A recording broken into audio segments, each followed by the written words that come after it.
Charlie Kirk's memorial, sort of a memorial rally, took place over the weekend. And I want to play for you a clip of Trump here in a second.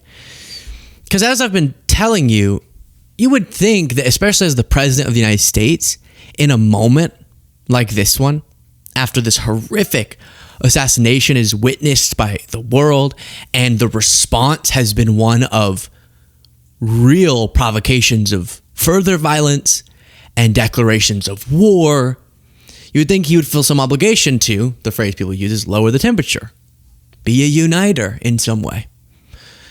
We've gone through a lot of examples of him doing quite the opposite, but it was so stark what I'll play for you. Because Trump's speech came right after Erika Kirk, of course Kirk's wife, having this message, which was one that had a lot more love induced in it. Listen. That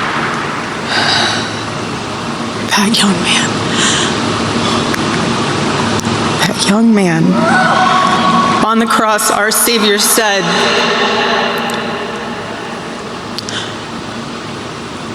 "Father, forgive them, for they not know what they do." That man, that young man, I forgive him.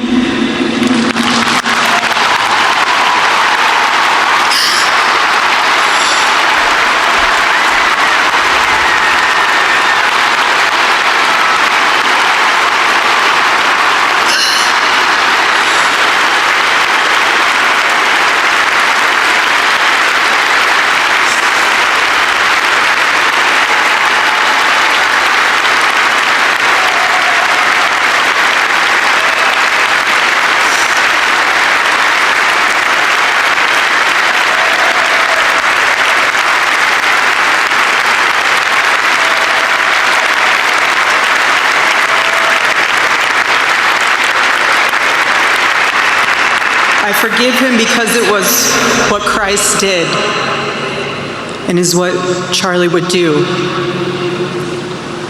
The answer to hate is not hate. The answer we know from the gospel is love, and always love. Love for our enemies and love for those who persecute us. The world needs Turning Point USA. It needs a group that will point young people away from the path of misery and sin. Okay, so you heard there her saying, which has not been a response from most people, that you don't fight hate with hate, you fight it with love. And then Trump comes on stage. And by the way, I really do, I don't know if this is the right term, but like credit her, and I'm impressed that she could speak those words. I personally don't expect of anyone or myself think that I'm able to forgive someone, to really have forgiveness when it comes to the actual murder. But then I think rhetorically she stepped back a little bit just to generally a message of love. And will that manifest? I don't know, and words like what you're about to hear Trump say makes it a whole heck of a lot less likely, where he says this. In that private moment on his dying day, we find everything we need to know about who Charlie Kirk truly was. He was a missionary with a noble spirit and a great, great purpose. He did not hate his opponents. He wanted the best for them. That's where I disagreed with Charlie. I hate my opponent, and I don't want the best for them. I'm sorry. I am sorry, Erika. But now Erika can talk to me and the whole group, and maybe they can convince me that that's not right, but I can't stand my opponent. At a memorial service, he goes off script to say, not, I can't love the murderer. That's an understandable feeling. which I think is why it's such a powerful statement when you have one of forgiveness. We talked about that with Obama comparing presidential responses. Obama, after mass murder, had a message of grace and forgiveness and stuff, which is very beautiful in words. I would struggle in practice to really operate that way. But Trump's not just talking about that. He's saying just his opponents. I mean, he said it there, that he wants the worst for his opponents. Not violent people, not murders, just, and we know this about him. And he specifically name checks Erika Kirk to specify he's not on that train of seeing common humanity across our political lines, which a lot of people are not on that train right now. Levitt was asked about that specific moment. Sure, in the pink. Thanks, Caroline. Liz Landers with PBS NewsHour. I just wanted to follow up quickly on something that the president had said yesterday. So we heard from Erika Kirk. She said she forgives the man who shot and killed her husband. And then right after that, we heard from the president who said, I hate my opponent and I don't want the best for them. How does that square with bringing down the temperature of political violence in this country? And then, if I could, I had a follow-up on Venezuela, too. Look, the president is authentically himself.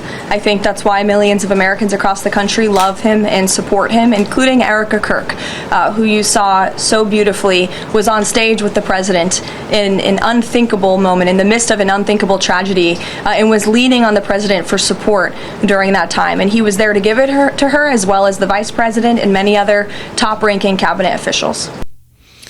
So, I mean, she used the same wording, Caroline Levitt, there, as we heard in, I guess it was Markwayne Mullin responding to Trump saying that his political enemies, citing Adam Schiff, James Comey, Letitia James, need to be prosecuted by Pam Bondi, sent out that post.